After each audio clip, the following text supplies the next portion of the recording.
Bonjour, bonsoir, bienvenue sur la chaîne Santé et Nutrition Africaine avec Dr Elobolo. Aujourd'hui, nous allons parler du haricot. Quels sont ses bienfaits? Est-ce qu'il est un danger pour la santé? Mais nous allons passer par une série de questions et j'espère qu'en répondant à ces questions, vous trouverez quand même des informations qui pourront vous aider pour les jours, les mois, les années futures. Est-ce que vous savez pourquoi est-ce que lorsque l'on consomme du haricot, l'on peut ressentir de la fatigue ou on peut avoir sommeil? Est-ce que vous savez pourquoi il est important de tremper du haricot, souvent même de le laisser germer, de le faire bouillir avant sa consommation? Est-ce que vous savez pourquoi lorsque nous cuisinons du haricot, nous devons mettre de la tomate et du poivron? Et normalement aussi d'autres légumes ou épices. Est-ce que vous savez que le haricot peut représenter un danger pour la santé de certaines personnes qui s'ignorent ou qui ont des enfants qui pourraient avoir des sensibilités au haricot? Mais quel type de sensibilité, quel type de réaction? J'espère qu'en répondant à ces questions, vous aurez un surplus d'informations. Alors, restez scotchés, ne ratez rien. À tout de suite.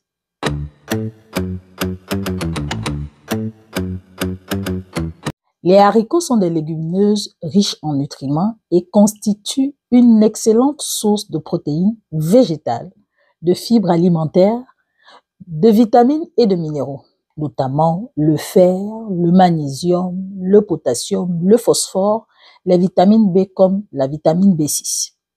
Pour être consommé, il est obligé d'être trempé et de le faire cuire. À la question de savoir pourquoi l'on peut ressentir de la fatigue ou du sommeil après sa consommation. Eh bien, c'est tout simple. Le haricot contient un acide aminé appelé le tryptophane. Cet acide aminé est précurseur de la sérotonine. La sérotonine est un neurotransmetteur. Ça veut dire qu'il transporte l'information d'une cellule nerveuse à une autre. Et il joue donc un rôle dans la régulation de l'humeur et du sommeil. Le tryptophane est converti en sérotonine dans le cerveau.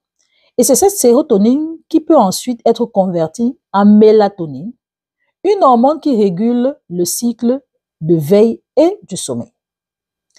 Cela explique pourquoi, après avoir consommé du haricot, nous sommes fatigués ou encore nous avons sommeil. À la deuxième question de savoir pourquoi préparons-nous ou pourquoi devons-nous préparer du haricot avec du poivron et de la tomate? Tout simplement parce que le haricot contient du fer non héminique. Ce qui veut dire qu'il contient du fer qui est non assimilable par notre organisme. Il faudrait donc l'associer ou le consommer avec des aliments contenant de la vitamine C. Et évidemment, le poivron et la tomate en contiennent. Pourquoi tremper le haricot et le faire bouillir serait-il excellent pour la santé?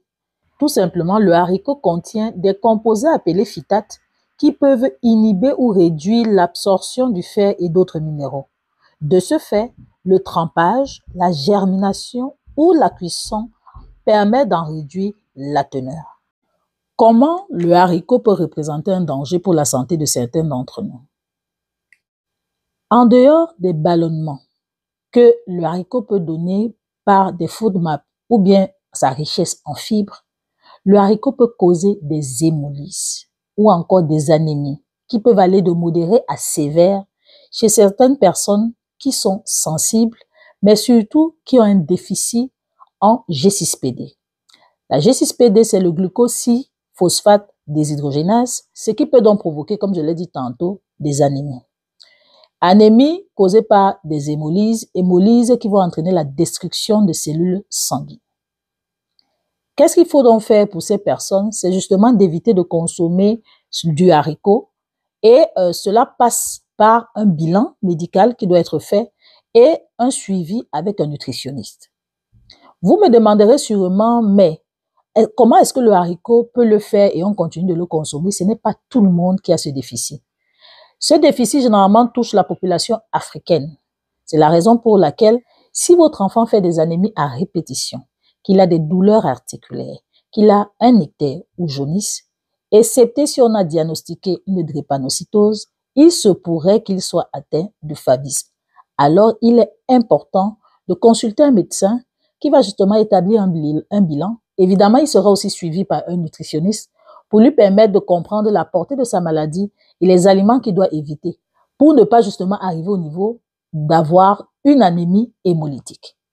Mais sachez que pour le favisme, nous allons en parler dans une prochaine vidéo, mais il serait important de savoir que ce n'est pas que le haricot que ces personnes doivent éviter. Il y a encore beaucoup d'autres éléments et c'est très important de le savoir.